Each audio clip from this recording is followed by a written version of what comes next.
kind of weird how money and morality in America are often tied into the same idea. Oh, you're unemployed, you must be a bad person. I'm employed, I'm a much better person than you. Oh, you're homeless, you're a bad person. I'm able to pay for my home, so therefore I'm better than you. Oh, you're hungry, therefore you are a bad person. I'm able to pay for my food, therefore I'm better than you. Just how they have stigmas with everything. Oh, you're a homeless person, therefore you must be a drug addict, therefore you must be lazy, therefore you must be non-contributing to society, therefore you should suffer. Oh, you're wealthy like Donald Trump, I guess I could forget about those 30 fucking 4 felonies. So what? There's 13. That's a woman. That's a woman. She's got to admit the situation. That's a woman. Is how freaky people argue out there. Like, what the actual fuck is wrong with Americans who think like this? It's crazy how some people are talking about traditional Christian values, but really when they're saying that, they mean having sex with little kids. Well, the Bible doesn't say how old. And you know, back then they had different situations for whatsoever type of arrangement one may need. That was normal at the time.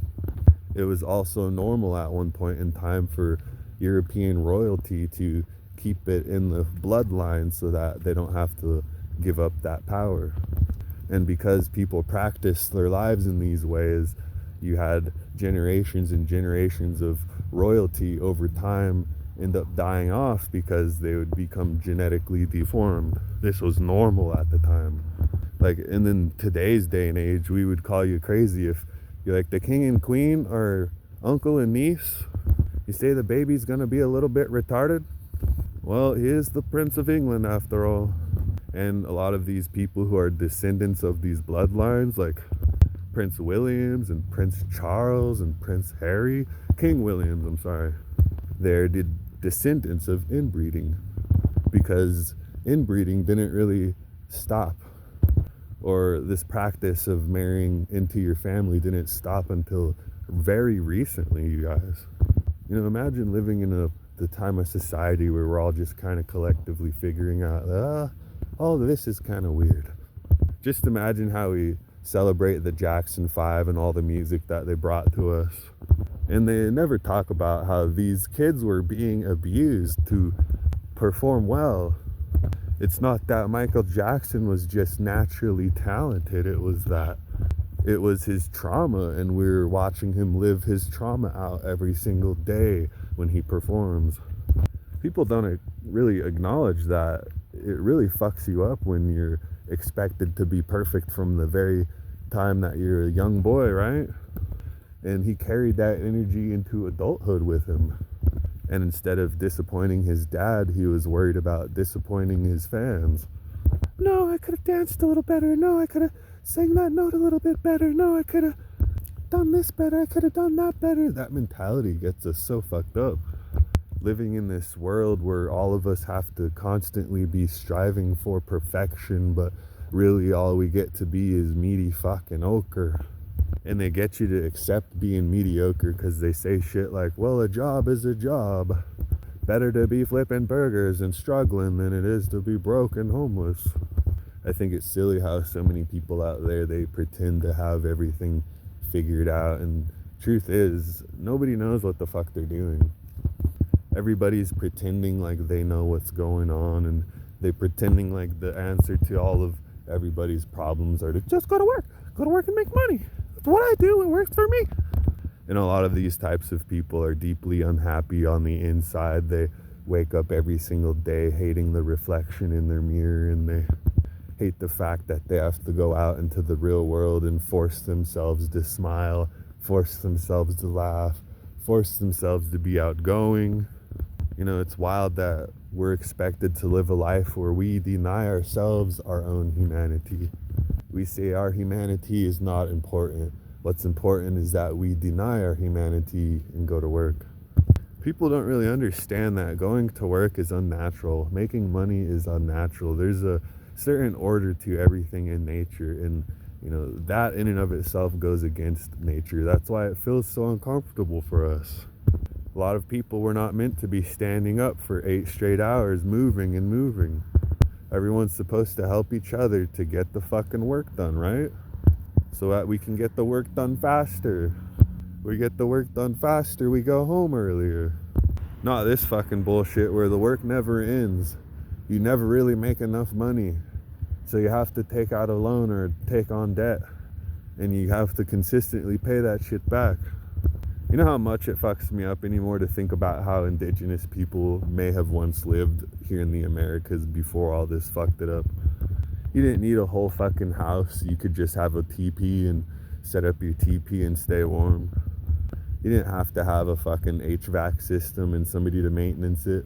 You could just have a fucking pile of logs and set that bay on fire. And you can cook on that fire. You didn't have to go to the fucking grocery store. You could hunt a deer, and one deer is more than enough meat to last you a while. These people weren't stupid, you guys. They knew how to preserve things, and they knew how to use every single part of that animal. Not like in today's world where so much is just going to waste every single day. There were no borders, there were no boundaries, there were no laws. All you had to do is, jump on a horse and go anywhere you wanted. Canada, North America, Mexico, South America. And let's get one thing right, indigenous people were not greedy in any way, shape, or form. They were all about taking what they needed, not anything more than that. Like I said earlier, using every part of the animal, not letting anything go to waste. If you needed warm clothes, you had animal skins. If you needed blankets, you had animal skins.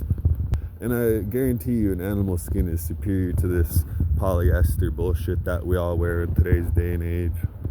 They wore shoes made out of leather, and their feet touched the ground, most importantly. Even now, it looks like my feet are on the ground, but they're separated from the earth through these polyester Nike shoes and the concrete under the shoes. And we're all supposed to be wandering around with our bare feet touching the motherfucking soil and really absorbing the earth's energy. And people think that, white people made the world better when they paved the roads and, put sidewalks everywhere. And I'm not saying I don't appreciate a nice sidewalk, but I mean, let's get real here. Look at all of this wasted space. It's just the whole parking lot, and there's nothing happening in it right now. That's a wasted space of just concrete and asphalt. And there used to be nature right in that exact spot. There used to be trees, there used to be grass, there used to be a whole ecosystem. Because that's what the history of Missoula was before all of these ugly buildings, before gentrification wreaked havoc on it. It was a whole ass motherfucking forest. A whole ass motherfucking forest. And there's whole ass villages of indigenous people living around here. And just imagine how clean the air was back then, how pure and clean the water and clear it was back then, how fucking clean the food was back then, how clean the living was back then, all of it. A bunch of people riding around on horses in your horse pooch, no big deal, good for the environment.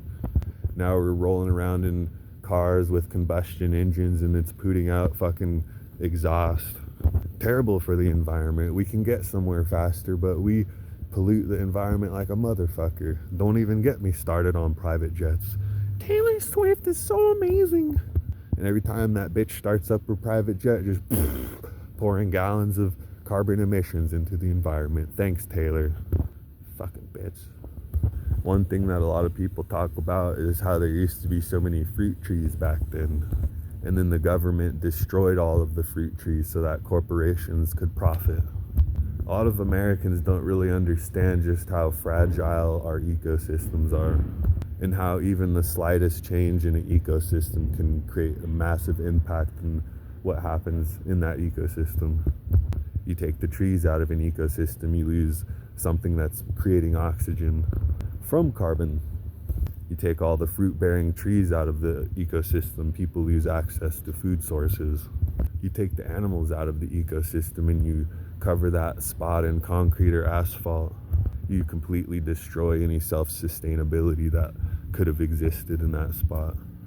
Colonialism made the world a worse place, and I think it's time that we begin to admit that. Nobody really acknowledges how free the world was before colonization. stole that freedom away and made us pay the ultimate price.